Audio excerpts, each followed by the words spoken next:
Hey guys, Anthony, CEO of Network here, and I'm here with Thomas Burley. Hello, everybody. Now, Thomas here co founded and is currently president of a network called Puron Digital. That is correct. And today we're here for the MercCast podcast, episode 2, and we're going to be interviewing Thomas. So, Hey.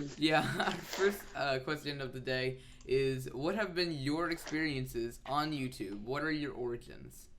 Well, ironically enough, the whole thing started with a Google search. I was searching up, Pokemon card maker, this type of thing on Google. This is back in like September 2009. I got into this little Chatango chat and whatever on this card maker website. I was kind of there chilling for about, a good 3 or 4 months. Then around December of 2009, this guy called Neon Pulse, he was on the chat, and he messaged me because back in the day I was into like Pokemon gyms and Wi-Fi battles and that type of thing. And then, yeah, he messaged me and he was like, I have a website.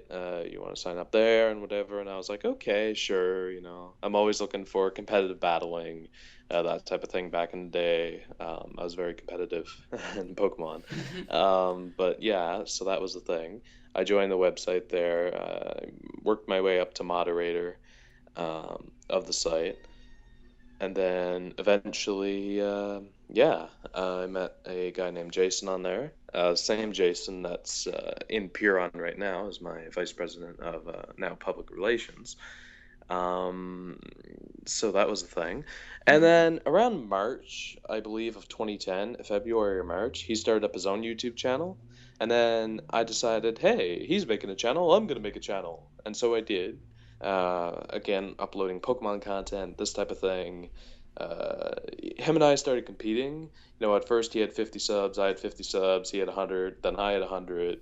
We were kind of like rivals, I guess you could say, back in the day.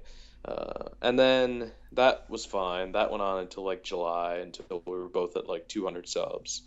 And then in July 2010, there was a false copyright incident um, with a bunch of YouTubers. Some of you guys might recognize names like Chugga Conroy, I think Leroy, Aurora Virus, John Carlo Party Mango 11, a whole bunch of big, what we called poke tubers back then, big Let's Players, this type of thing.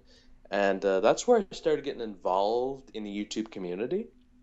I started looking at it and I'm like, oh my goodness, all these things are horrible. I started making videos about it and I started, reporting on it. I started reporting all the news and all the drama in regards to the false copyright thing back in the day. And eventually my channel got taken down for false copyright strikes and all this other stuff.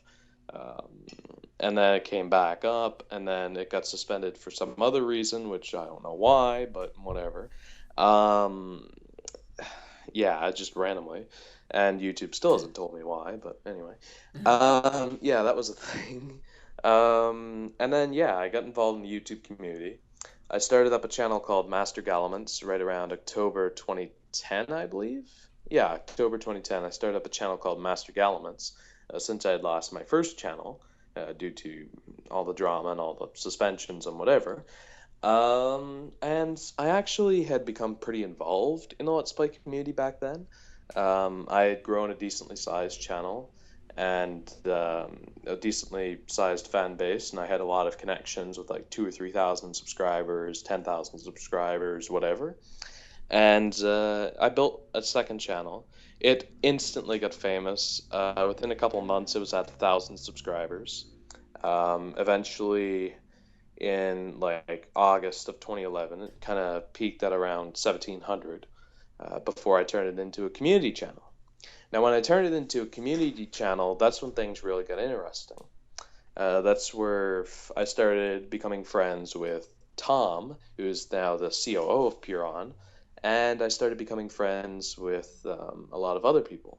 Now, just kind of like a note, back in my 2010 Master Galaments days, that's where I had met Nathan actually, and he had a channel of decent size, similar to Oh. mine, and that was pretty interesting. We originally hated each other, but we eventually, after a while, after network business, which I'll get into later on, after that happened, that's when Nathan started to become friends with me, and then, everything was cool from then on. But anyway, um, yeah, around August 2011, I took Master Galments and I turned into a collab channel. That's where I met Tom. I got Jason on board. I got another guy on board back when he was first starting. His name is Hoodlums Crafty, but I had worked with him as well, and that was one of his first big, um, I guess, channels that he worked with. And then the Unknown Venom as well, or he went by the name of Cortez 4001, and Callum or Hoodlums Crafty, he went by Shiny Shaman TV. Anyway, I worked with all those guys back on the Master Galliments channel, turned it into a community channel. It was a major success. It was getting, at some point, I think it peaked at like 10,000 views a day, and then its subscribers were hitting like 2,000, close to 3,000. But again, there was an arsehole that closed the channel, and that was fun. So that's fine. 2012, I was kind of around the YouTube community. I kind of wasn't. For the first part of 2012, I was kind of idle. I wasn't really doing anything. But around the second part of 2012, I started getting involved with networking a little bit. I started looking around, and I'm like, I always had a passion for YouTube partnerships and stuff. But before 2012, I never thought it would ever be possible to get one. Although I was in talks with TGN with Master Galliments back in the day, but that was that. Um, yeah, and I'd always been obsessed with networks and partnerships and stuff anyway. So anyway, late 2012, I had started up another channel, and I got my first partnership, and everything was going great there. I believe it was with RPM and this type of thing. So that was good. And I grew a channel. It was called TV24LPs. It's still up if you guys want to see it, although it's pretty sucky now. I don't upload to it anymore. But yeah, worked on that through 2012. And then into 2013, that's where something interesting happened. I started up a project called Let's Play Power. That was my first break into the network community. I had gotten partnered in various channels and other stuff, but that was my first true grasp or first true break into the network community. I started with Let's Play Power, and it turned into Galliments.com. It basically started as a Twitter account that had helped YouTubers retweet videos from people who tweet at it. This type of thing basically helps people collaborate. And then from there, we basically went on and we started up a community channel like Master Galliments. That was also pretty successful. I think at one time we had like 40 people uploading to the channel. It was ridiculous. It suffered the same fate as Master Galliments. Somebody went and closed the channel that was a co-owner. But anyway, yeah, after a while, that grew, and then eventually it died down. And around that time, Nathan was starting up a network as well. He had just gotten out of Jexion, and he was starting up Vextile, which was a network that he had under Zoomin. At that point, with Vextile and everything, there was a lot of stuff going on there. I started helping him out with that, and eventually we became pretty good friends. He had me on, I think, as COO of Vextile, whenever it was first becoming a thing. We went from there. I got a lot of experience in the network community. And after that, I kind of went off with Jason, and we started up our own network. This was our first network. It was through Galliments.com. As a division of that, it was called Yexel. It wasn't a very successful network, but it was a very eventful network in the eyes of, it was our first big break, our first network dashboard, our first, this type of thing. And that was through Pharrella, actually. Although that network, I'm not going to comment on that, but interesting things happened. Yeah, Pharrella's interesting. But anyway, we had an interesting time dealing with that. Yexel's obviously no longer around. We'd actually gotten it through Zextra Digital through Pharrella and this type of thing. We'd worked with Zextra. So that happened. And then from there on, we had Yexel, and then I started talking to Nathan whenever Let's Play Power was kind of at its peak. And, he was starting to move Vextile into Thrive. And I was kind of getting on board with Thrive a little bit as well, and we were kind of working with them. And around that time, Nathan and I had an idea that, why don't we just start up with our own network? And, one that we both co own, pool all our resources together because we had a lot of connections, a lot of resources. I was the technical side of things. I could code, I could do this, I could do that, and I had a lot of connections and I could talk to people. And Nathan, he had a lot of connections as well, and he had the money aspect and the business aspect, and everything was just, it was a perfect combo.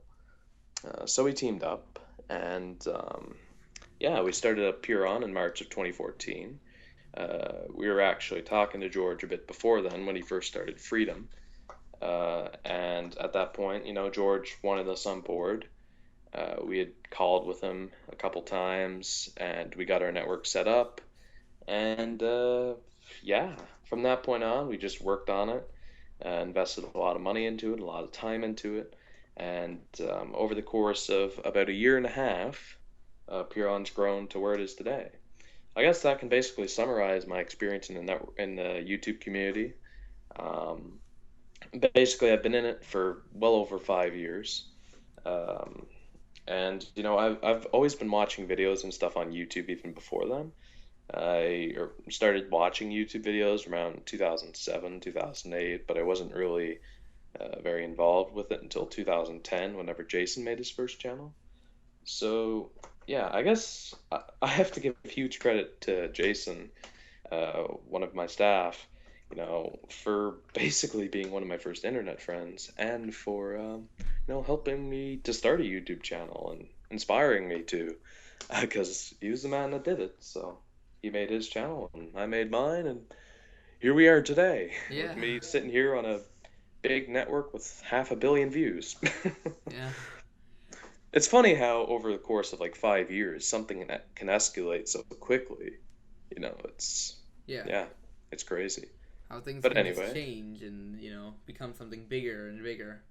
exactly. And it started off as a hobby, and then it's like, uh-oh, it's making money. Uh-oh, it's growing. What do I do? What do I do? And Quick, that was kind drop of an out of issue. college.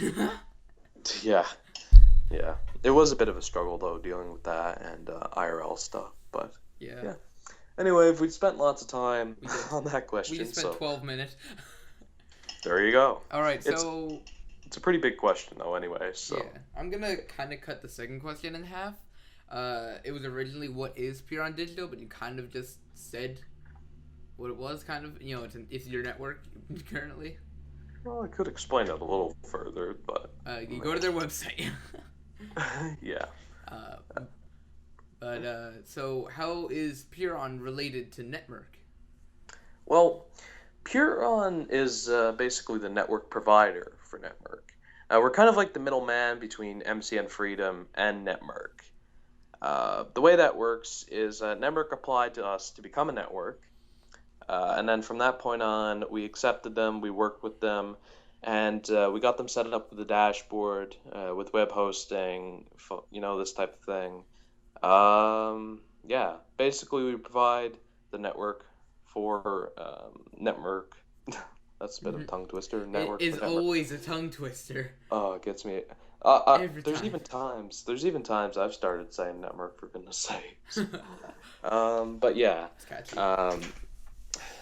we're the network provider for Netmerc, and we use that technology to provide the networks through MCN Freedom, which is the MCN that Puron's powered by, and in relation, I guess, Netmerc is. Yeah. But yeah, basically, Puron acts as the middleman between Netmerc and Freedom. If Netmerc has any concerns, we contact the senior management of Freedom on their behalf, and we get things sorted out, uh, usually within a timely fashion, although sometimes things do take a bit, but Yeah. we try our best to get things done on our end as soon as possible. And yeah, Yeah.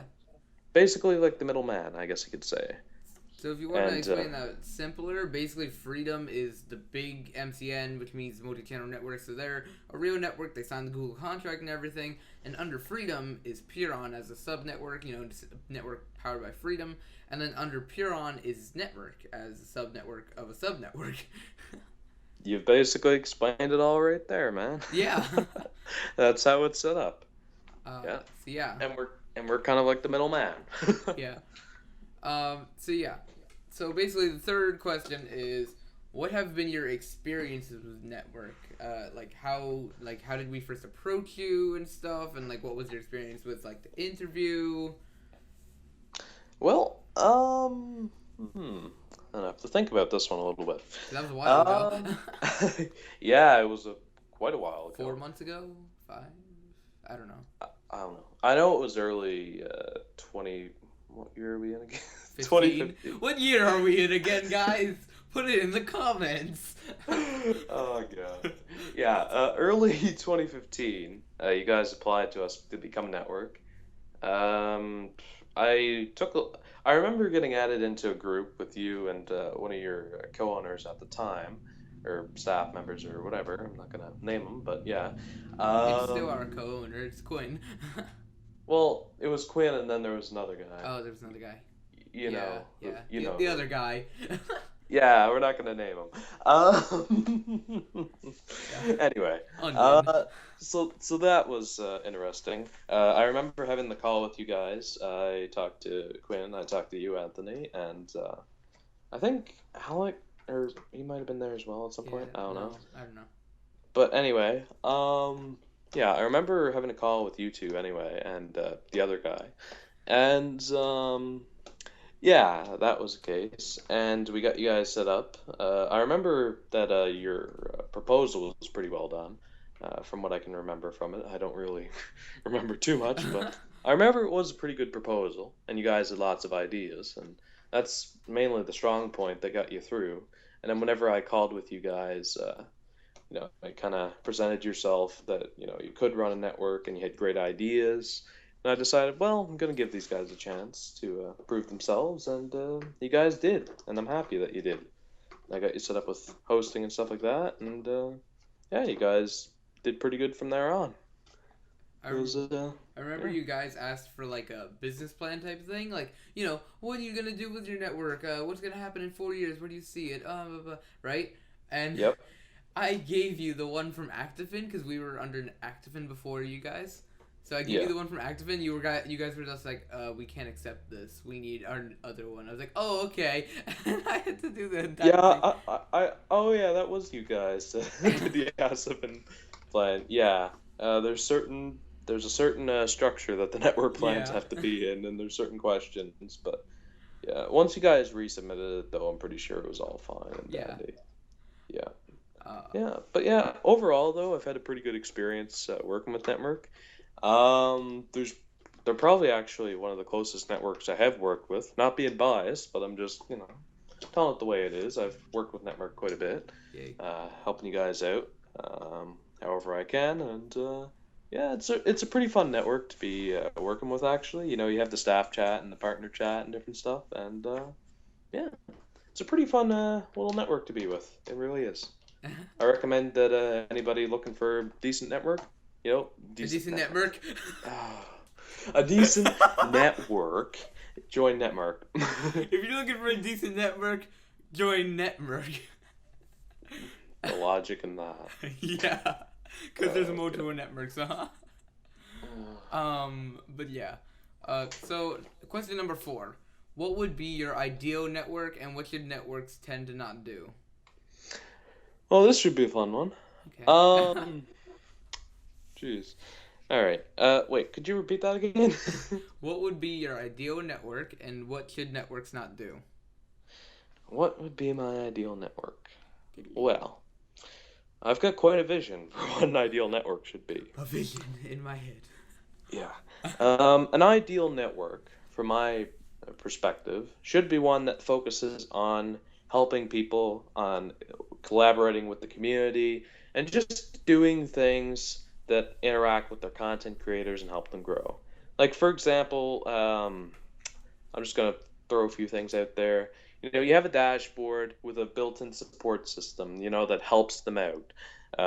You have a very presentable social media feed. You're active on Twitter and Facebook and Tumblr and whatever else is out there. You Instagram. Instagram, yeah, there's another one that I don't really use Instagram, but yeah. Yeah, Instagram's another good one. Just interacting with people, interacting with your community, and building a brand for yourself. MySpace. Uh, and don't even. But yeah, have an established brand. Really interact with your partners. Do like weekly Twitch streams or something with them. Interact with your people. You play games with them. Get your top content, your top creators and whatever, get them interacting with people, build a community around your network. Um, give back to community, do like charity events, this type of thing. Um, what's another idea? Uh, yeah, professionalism. Have a nice support team, that's built up and knows what they're doing. Have a bunch of sponsorships, have music distribution, have rights and licenses for royalty-free music and, sponsorships with big gaming companies and, just all these things tied into one big network. Because I know there's a lot of networks out there, they have some of the stuff, but not all of it. But, you should have everything all together in one and run it efficiently. And that comes to a management's perspective as well. You're not going to have a good network if you don't have good management. I've experienced that firsthand in a lot of networks that I've worked with and been a part of. If you don't have a good management team, if you don't have a good team running the show, then you're not going to have a presentable network for those who might be interested in joining it. So that's definitely a thing. But yeah, my ideal network would be one that, just looks after the content creators, puts their priorities first, listens to their needs, has networks under them, listens to their needs, and just works on growing everybody. And, just the kind of people that wouldn't be in it for the money, but would be in it more for the passion. That's kind of like my ideal network, what it would be like. Is one that actually gives a crap about what their partners think and what they do. Now, to answer the second part of your question, what networks shouldn't do? Now, this is quite a list. For one, don't false advertise your partners. Don't say that you're going to offer them the entire world plus a candy bar. Ooh, a It's not candy going to bar. work. You know, you're just going to mislead them. And then later on, you're going to have a PR disaster when everybody leaves your network and is pissed off at it. That's something you definitely don't want. Another thing that's bad, don't go around and get involved with community drama. Don't go around backstabbing people, ruining your reputation. Just be a mature person in the industry. Don't go around trying to start fights with everybody and be immature and upload videos bashing people and just, that type of thing. Don't be a drama queen, basically. I guess is the best word for it. Because I've seen a lot of those around in the network community, and it's not fun. And backstabbing people, that's something you don't want to do either, because It's not you don't want to fun. piss off the wrong people. Yeah. Yeah, I know. I've been backstabbed a few times and been involved in a lot of network drama and stuff like this. It's not fun. Um, yeah, that's definitely a don't.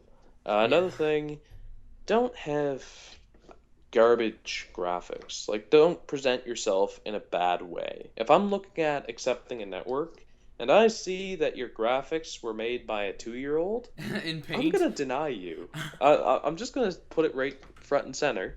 If you have graphics that look like they were made by a 2-year-old in MS Paint, I'm not accepting it. I don't care how nice the network is. If you don't have presentable graphics, a presentable website, presentable whatever, if your network does not look professional in its branding, I want nothing to do with it.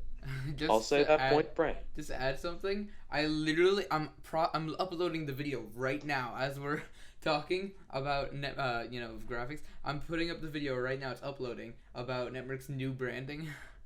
Yeah, you guys actually have really nice new branding. I actually like it. The new network, the new network logo. It actually looks pretty nice. It really does. I like it. Yeah, I downloaded Illustrator because from Creative Cloud, and I was just like, I have no clue how to use this. Let's make a new network logo.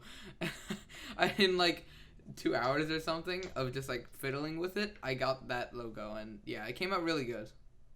That did come out really good. I actually like it. I'm actually a little bit jealous. But yeah. Yeah. Yeah, Oh yeah, back on the don'ts. don't. Another thing, don't abuse your power as a network. Like, don't go around just like threatening people, saying, "Oh, well, I can get your channel terminated." Blacklisted. Yeah, blacklisted, all this stuff. Don't go around issuing threats and letting the power go to your head. Another thing too, don't fraud people out of money. Don't go around saying, "Oh, yeah, this is what you're earning," when in reality you're scamming them out of half of their earnings. Or having contracts where it's like, "Yeah, it's no lock-in, but we're going to lock you in for 6 months after you've been with us for 30 days," or something stupid like that. I've seen a network that did that. I'm not going to name it, but there was a network that after being with them for 30 days, they would lock you in for 6 months, and they advertised it as a no lock-in. And I'm like, okay, because I had to get a partner out of there, and that was a pain in the arse. But anyway, so there was that. Um, what's another don't? What is another don't? View botting, that type of thing. Yeah. Don't do that. If you get busted doing that, you're gonna get in trouble. Just generally, present yourself well. Uh, just basically just Common don't, sense. yeah, common sense. That's the word I'm looking for. Just use common sense when you run a network. And like for example, don't have a management team that's full of monkeys. Don't, go around making your network look like crap. Don't mouth off at people. Just be respectful and be nice and run your network in a good fashion. That's really the best way to put it. I mean, just don't be an arsehole.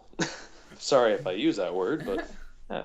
Oh man, like yesterday I was trying to recruit somebody, right? So I emailed him and I was like, hey, your channel's really cool. I watched his videos and I really liked them, and I was telling him, oh, I like what you did in this video and everything, and he responds back with, stop trying to scam me. I can name about 15 networks that can give me 90% rev share at no lock-in contract. I'm, Yeah. I'm thinking in my head, what networks are you thinking about? All I can think of is Curse. And that reminds me, another thing But don't do. yeah, I Don't, respectfully was like, okay, thank you for your time. yeah, yeah, but this gets me to another thing. And it kind of reminds me of something here. Don't offer a 100% revenue share on a no lock-in contract, Who did because that? I've seen a few networks do that. What? I'm not even kidding. Usually they don't last very long as networks, but networks that do that make me want to bang my head against a wall. Because then it makes partners think, "Oh, hello, we're worth 100%." And it's just, like, partners are very valuable, don't get me wrong, but it's like, we're trying to help you guys out too, and you want 100% and we're offering you all this stuff? Like, I don't understand how networks can do that. And that's just from a network owning perspective. I mean, partners might get mad at me for saying that, but it's just the way I see it. It's like, well, how does that make logical sense that you're offering partners 100% with a no lock-in? And then you're giving them all these sponsorships, all this help with their channel, all the branding. Yeah, The exactly. reason we're taking the percentage is because we're helping you in other ways. Or else we Exactly. wouldn't partner at all. Exactly. That's the point. And we're making it easier for you. You get paid by PayPal, all this stuff. And it's like, you just want all this for free? Hell no. You know? Yeah. Yeah. But anyway, let's move on to the next question here. We've been on this one for ages. Yeah, we have 15 minutes for 3 more questions. So, what makes networks stand out as a network? Well, I guess the main thing that makes network stand out is probably its community. That's probably the number one thing that I can see. I know you had the partner chat there and everything else. I've mentioned that a few times, Yeah, but we have the staff chat, the partner chat, the recruiter group, the GFX team chat. We have like yeah, a VIP partner chat for people, 1,000 and above. Some people don't want to, collab with some smaller people, so we put them in different groups. That way, it's all good. So yeah. Yeah. And that's what I like, is that you've got it focused on collaboration, focused on community, where it's like, let's take this one partner and get them working with another partner to increase both partners' channels. This type of thing, I like that about Network. That's honestly one of my favorite things about Network, is that it's community based, it's community driven, it's community organized. And you've got videos and stuff on your YouTube channel, I believe, too, that you're working on as well, and you're starting to build up a social media presence. That's this type of thing. The focus on community, the focus on interacting with people, and collaborating with people. That's honestly my favorite thing about Network, and what I think makes it stand out is yeah. And then of course the new graphics and stuff that you have too is nice. And then you've got reasonable staff team there too. You have a pretty good, decently solid staff team to help with recruitment, help with everything. So, and another thing I think we do that not a lot of partnerships. I mean, I know some networks do this, but we offer completely free graphics of all kinds to there you go. every partner. It's not like, oh, you have 10,000 subscribers, we're going to give you a free icon and banner. No, you have one subscriber, and we'll give you an icon, banner, intro, outro, whatever you need, a thumbnail. All you have to do is contact me, or I'll contact our GFX team, or I'll do it personally. And, graphics. Exactly. And a lot of networks don't offer that, or they offer it for a price or something. Yeah. That's another good thing about Network, is that, free graphics, basically whatever you need, just ask and try and help you out. That's what I like about it. Yeah, because, I'm available on Skype. CEO. If you try to talk to, George, founder of Freedom, he's not going to call you on Skype most of the time, But if you call me, or, any of my staff, they'll get on a call with you. They'll help you with your channel. They'll play games with you if you want. We like to have fun, too. We're not just some boring, people. Yeah, and that's what I like about Network. Is that, it's a network where you can sit down, have fun, collaborate, and if you need something, just ask. And it's nice. It's very friendly, and it's very collaborative. That's why I like it. I wish Freedom didn't take the hashtag Freedom Family, or else we'd have Network Family. That's what it feels like. It is. It is kind of like a family in a lot of ways. Although I've had some people say, some guy, I'm not going to say his name, but he made a channel, right? And then he, partnered with Network, and he asked for graphics. So I did it personally. I made him an icon, a banner, and I think a few thumbnails. So he comes to me, a month later, and he's like, I changed my name. Make me new graphics. I was like, please don't be so rude about it, but okay. So I do it again, and then he comes to me again another month later with a new name, and he's like, make me graphics. And I was like, I'm sorry. I mean, you changed your name 3 times. I can't really, because you need to think of a solid name that you're going to keep, right? And he got really mad. He was like, you said this was a family. And I was like, yeah, but even if my family, you changed their channel, I wouldn't do that over and over again, Well, be reasonable. It comes to, yeah, exactly. It comes to the common sense aspect, and he's probably being a bit of a smart arse there too. But I mean, yeah, you have to put limits on what you offer people. It's just, common sense. We're human beings. We can only do so much. And there's other people that have one channel that they need graphics for. Exactly. And if he's just making a bunch of channels and just, it's not logical to do stuff like this. But, if, yeah. That type of thing, you have to kind of put terms associated with that too. Yeah. Kind of thing. We're working on our code of conduct. Yeah, exactly. That's perfect.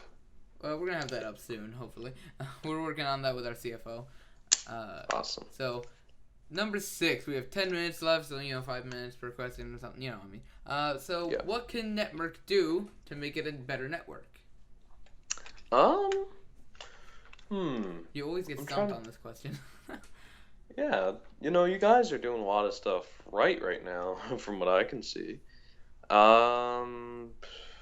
One of the main things, I guess, would be going for more sponsorships and just working on, I don't know, just working on sponsorships, kind of reaching out to other platforms perhaps would be a thing. Yeah. Like maybe start reaching into music, start getting into Twitch, start getting into SoundCloud, some of these other things that can help partners grow in different ways and to attract different types of people to the network. That might be an idea.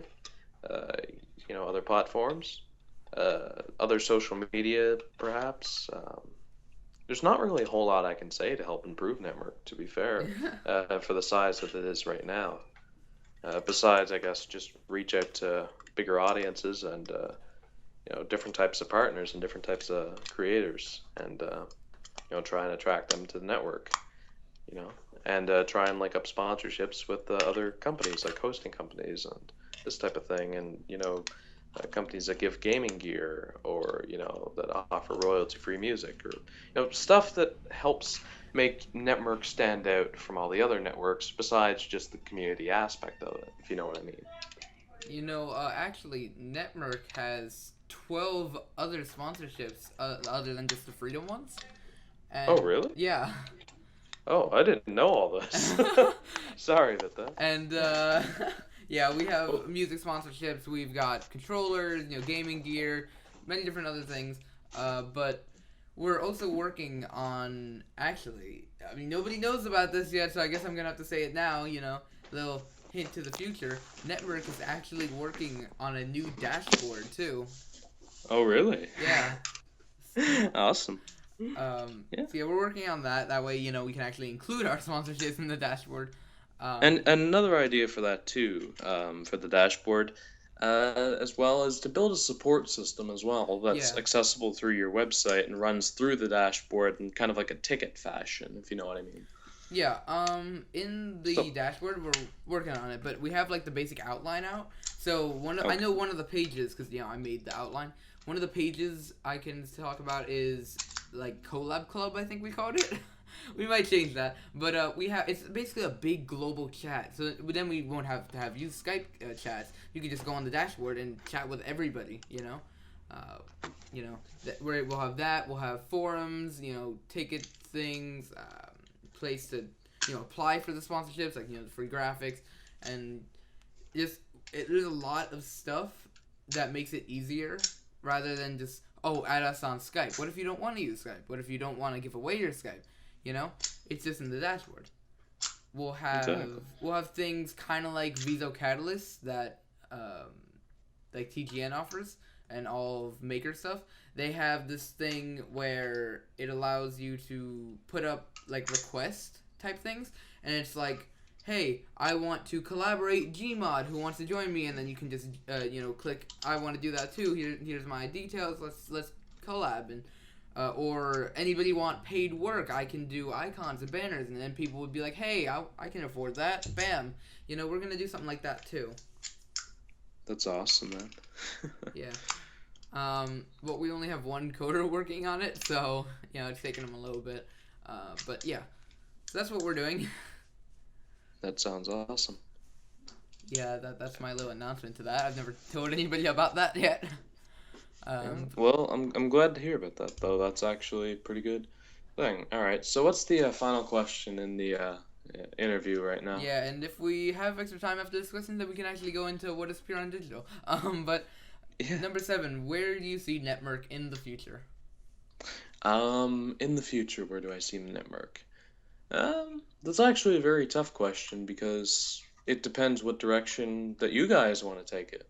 I do see a lot of potential for network. I do, provided that things keep going the way they are, and provided that you guys expand your team. But I think it has a lot of potential. I think the more resources and money you invest into it, the more Please further versus the that it money can you'll go. get. Well, yeah, the more you invest into it, The the more you more get. you'll get out of it. And if you start working on staff teams and stuff like this too, hire on some more staff and kind of diversify your network a little more, I think that there's a lot of potential for growth. Yeah. I really do. And I think you guys are just going to keep going up, in my opinion, from the way that I see it. So, yeah, Yeah. that's kind of my perspective on how Network's doing and where it'll go in the future. I think you guys, if you just keep working at it, I think it has a lot of potential. Just It'll require some hard work, but it'll be worth it, I think. Yeah. So yeah, that's where I think network's going. Yeah. You know, when you get into this kind of thing, I mean, if you really think about it, I'm 14. Yeah. It's getting into the freshman year of high school, and I'm already owning my own business and everything. I've completely Yeah. dedicated my life to this, you know? I mean, even at such Yeah. a young age, I, Yeah. I don't have any friends. I sit at home all day, and I work on my network, or I'll do something like that. You know, instead of going out to the movies or anything like that, I'm doing this cool stuff, you know? And people may think, oh, that's boring, but I actually find a lot of joy in this, in what I do. And Well, it's the same. It's the same case as me. You know, everybody looks at me like Thomas. You know, you're an idiot. But then after they see the results of Puron, like whenever I first got into it, people always looked at me like, ew, why are you doing that? yeah, That's stupid. But then after I started doing it, and after it started showing results, everybody all of a sudden thought it was, so cool. amazing. Yeah, they're like, oh my God, you're making money off this. You're doing this. You've got this big network. You're working with these people. What the heck is going on? And like Mm, the average person's dream is to get a job that they enjoy. exactly. And that they can, work at home with. I mean, the best job in the world that you could ever have is one that takes absolutely no effort and is something that you enjoy. You know, if you can sit at home doing what you love and getting paid for it and you live off of it You're and you're set. living a decent life, yeah, you're set. You're living a dream. You really are. And that's what I hope networking can do for me. And you never know, it could do that for you as well. Yeah, the viewers. I mean, if you want to apply to be a network, staff member, we Yeah, go yeah, go for it, guys. comment If and you I'll guys want send to you join guys the like team, some or some stuff. yeah. I mean, if you guys want to join Network's team and help out this network to grow even further, go for it. They're looking for people. Yeah. Yeah. So yeah, we have 3 minutes. So what is Pure on Digital in a little summary? Pure Digital is a network run by myself and Nathan. I'm the president. Nathan's the CEO. Again, we started in March of 2014. Basically, what we do, we have no lock-in contracts. We have music distribution deals. So if you're a musician and you want to distribute your music through like iTunes or Google Play or anything like that, we can help you out in regards to that. Oh wait, you have Um, that? I need to use that for the podcast. I can't seem to get the RSS feed onto iTunes. It's really annoying. well, I'll see what I can do for that, Anthony. Yeah. I'll see what I can do. But yeah, we do that for like top musicians and stuff like that. We do sponsorships. We have tons of sponsorships. We're also working on a dashboard. It's kind of on a bit of hold right now because we're waiting for an API Yeah, YouTube in API order is to. hard. Well, it's not YouTube API. We're waiting for Freedom API. Ah, But yeah, there's that. Another thing that we do, we're soon going to be working on doing live streams, specifically charity live streams bi-weekly, and we're going to have a bunch of top talent in there, and it's going to be pretty awesome, raising money for charity, those that need it, kind of giving back to the community in a way. That's going to be one of our things that we're going to be doing, and yeah, Puron's basically like a big community. That's what I envision it as. And that's what a lot of people envision it as, is just, a community that collaborates together and helps people grow. And, another thing we do, we allow people like Network to grow as well, because, we offer a network program.